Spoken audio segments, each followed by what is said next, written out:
So next will be itong ating Hawas Cobra.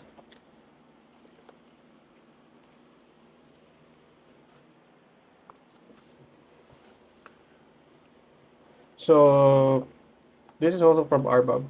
So open na natin.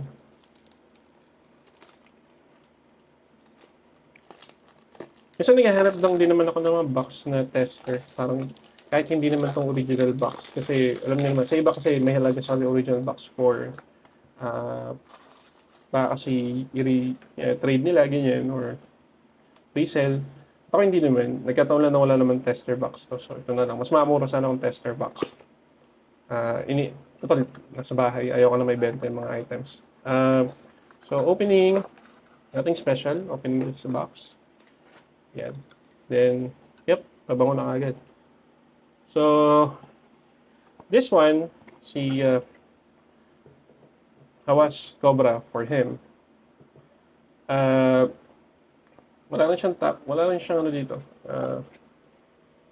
Wala lang note na nakalagay. So, again, mga tita, hindi tayo ganun ka-expert sa notes. But, we'll get there. Kung ano na lang yung naamoy natin. Ano. And then, meron din siyang QR code. If you want to verify if it's probably legit. Kasi ginawa ko to dun sa Afnan natin. Kasi nga, mahirap maghanap. Hindi naman mahirap, but more of, ang dami na kasi nabibenta ng counterfeit. So, pagdating ng item is automatically sa loob ng box, mayroong QR.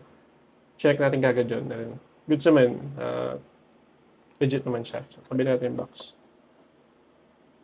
So, ito daw ay dupe ng LV Imagination. But again, hindi ko pa na-amoy yun. And, sin natin. So, yung bote niya is, okay, hindi mo makikita yung, mahirap makita yung juice sa loob.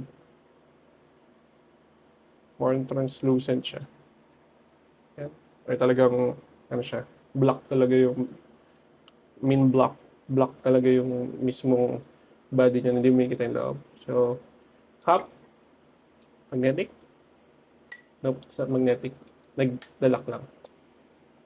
May mga pabango kasi magnetic yung cup like this sa Afnan. Oh, may magnetic. No.